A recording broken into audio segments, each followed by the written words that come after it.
That was Governor Newsom just hours ago speaking about the multiple mass shootings across our state. Many of us are still processing what happened, especially in Monterey Park. 11 people's lives were taken. 11 families now have an empty seat at the table. And it's hard to grasp why someone would kill so many people in cold blood. But we are not going to talk about the suspected shooter tonight. We've made the decision to give our time back to the victims, and we now know who those 11 people are. Valentino Alvaro was 68 years old. His family describes him as a loving father, a dedicated son and brother, a grandfather who loved his 3 granddaughters fiercely, an uncle who loved his nieces and nephews like his own.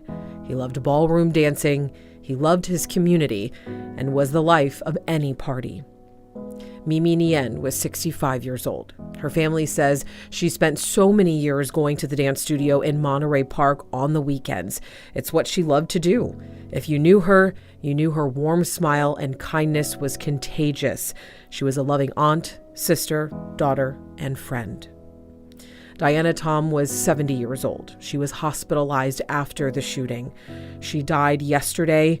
Her family describes her as a hardworking mother, wife, and grandmother who loved dance. To those who knew her, she was someone who always went out of her way to give to others.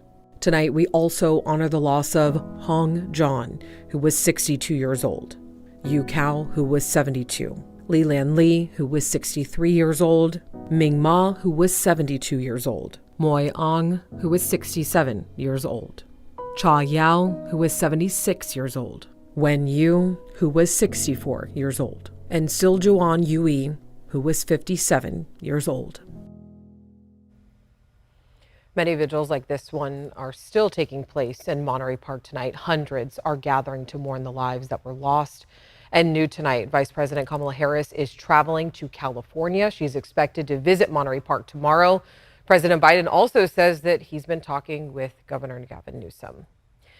And just last night, another person was killed in a shootout at a gas station in Oakland. 7 other people were hurt.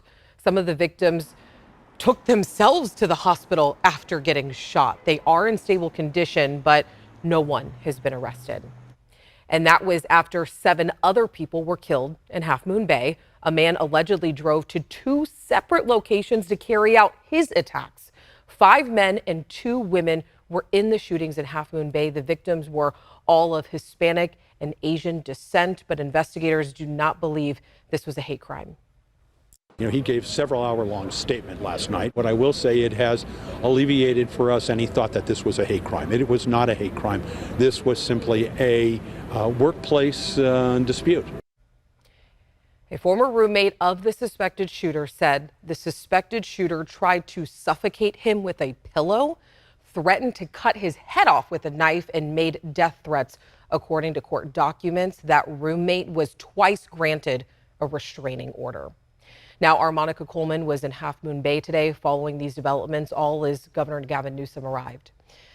Governor Gavin Newsom spent his day yesterday in Monterey Park meeting with the victims that were impacted by the mass shooting that took the lives of 11 people. And today he came here to Half Moon Bay to speak with those families impacted by yet another mass shooting, the 7 people who lost their lives by the hands of a gunman. And he did say today, speaking to the press, that more needs to be done when it comes to protecting people as farm workers go back to work and try to make sense of this new normal. Do your damn job. You care about public safety?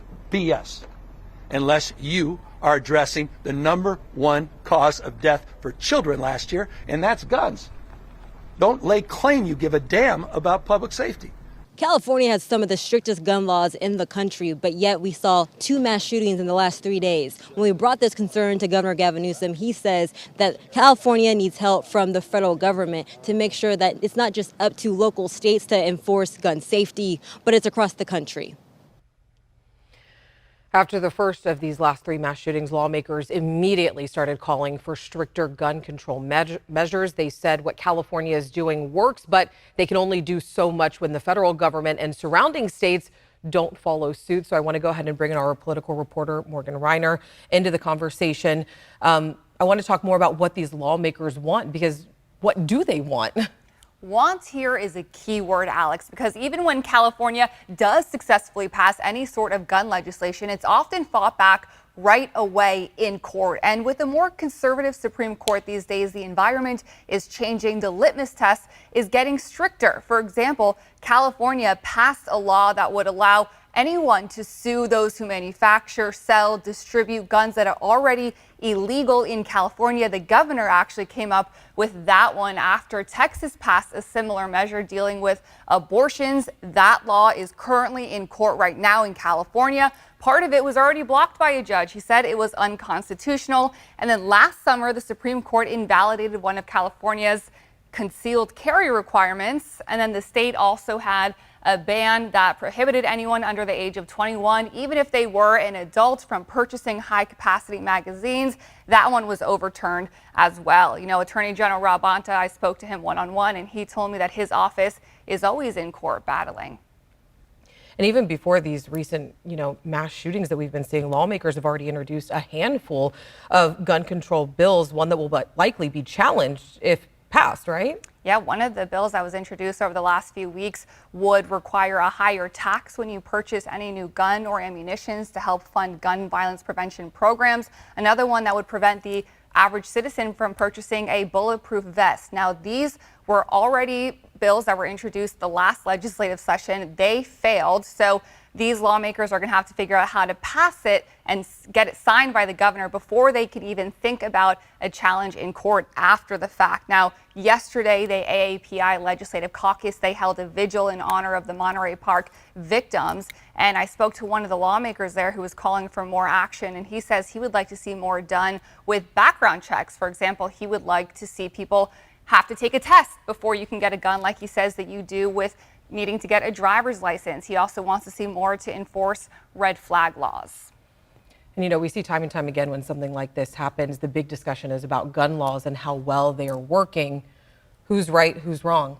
Depends who you ask. You'll get a different stat, right? California is the largest state by population in the country, so it has the highest amount of mass shootings according to Everytown for gun safety. But when you break it down per capita, you see a little bit of a different story. According to the Center for Disease Control, California has the 7th lowest gun death rate in the country. When it comes to mass shootings, the Public Policy Institute of California found that California's mass shooting homicide rate is below the national average. The PPIC found that compared to citizens in other states, Californians are less likely by 25% to die in a mass shooting. Now, I did bring up a lot of these stats in an interview I did yesterday with a gun rights advocate. He told me that he would have to look further into the stats before he was able to comment on it. But in general, he says that all of these laws California has already passed or is attempting to pass in the future, he says only harm one group of people, and that's law-abiding citizens. He gave me an analogy. He said it's like saying, my car is broken, so I'm going to rotate the tires because something has to be done.